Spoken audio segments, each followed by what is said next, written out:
Hallelujah. യേശുവേ നന്ദി, യേശുവേ ആരാധന. എന്റെ പ്രിയപ്പെട്ട സഹോദരങ്ങളെ, ആത്മാവിന്റെ ദൂത് എന്ന ശുശ്രൂഷയിലേക്ക് ഈശോയുടെ നാമത്തിൽ നിങ്ങളെല്ലാവരും ഞാൻ സ്നേഹപൂർവ്വം സ്വാഗതം ചെയ്യുന്നു. ഒരുമിച്ച് പറഞ്ഞ ഹല്ലേലൂയ. ഇന്ന് നമ്മളൊരു സ്വർഗസ്നായ പിതാവിന്റെ പ്രാർത്ഥന ചൊല്ലുന്നത് അംഗനവാടി ജീവനക്കാരുടെ നിയോഗങ്ങൾക്ക് വേണ്ടിയിട്ടാണ്.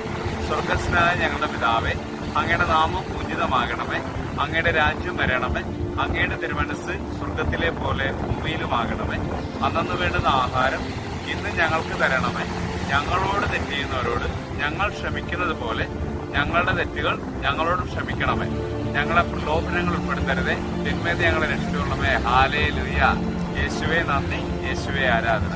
ഇന്ന് നമ്മൾ ധ്യാനിക്കുന്ന വചനഭാഗം വിശുദ്ധ മത്തായിയുടെ സുവിശേഷം 6-ാം അധ്യായം 33-ാം തിരുവചനം. നിങ്ങൾ ആദ്യം അവിടുത്തെ രാജ്യവും അവിടുത്തെ നീതിയും അന്വേഷിക്കുക, അതോടൊപ്പം മറ്റുള്ളവയെല്ലാം നിങ്ങൾക്ക് ലഭിക്കും. ഹല്ലേലൂയ. ഈ വചനത്തിന്റെ ശക്തി എത്രമാത്രം ഉണ്ടെന്ന് ആലോചിച്ച് നോക്കിയേ. വചനം പറയുകയാണ്, നിങ്ങൾ ആദ്യം അവിടുത്തെ രാജ്യവും അവിടുത്തെ നീതി അന്വേഷിക്കുക. എന്താണ് ഈ രാജ്യവും, എന്താണ് നീതി? സ്വർഗസ്വനായ പിതാവ് നമ്മൾ താമസിക്കുന്ന ഭൂമിയിൽ നമ്മൾ ജീവിക്കുമ്പോൾ ആ രാജ്യത്തിന്റെ ഒരു നീതി വ്യവസ്ഥതയുണ്ട്.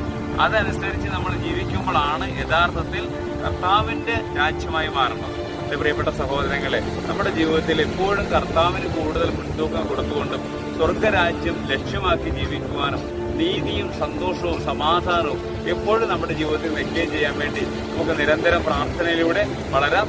ഇന്ന് ഈ പ്രാർത്ഥനയിൽ കേൾക്കുന്നവരും ഈ ടോക്ക് കേൾക്കുന്നവരും ഇതിൽ പങ്കെടുക്കുന്നവരും ഈശോയുടെ നാമത്തിൽ അനുഗ്രഹിച്ചു ഞാൻ പ്രാർത്ഥിക്കുന്നു. മനസ്സറിഞ്ഞ് നിങ്ങളെല്ലാവരും അനുഗ്രഹിക്കുന്നു. നിങ്ങളുടെ എല്ലാ നിയോഗങ്ങളും ഈശോയുടെ കരങ്ങളിലേക്ക് സമർപ്പിച്ചുകൊണ്ട് ഞാൻ പ്രാർത്ഥിക്കുന്നു. പിതാവിന്റെയും പുത്രന്റെയും പരിശുദ്ധാത്മാവിന്റെയും നാമത്തിൽ ആമേൻ.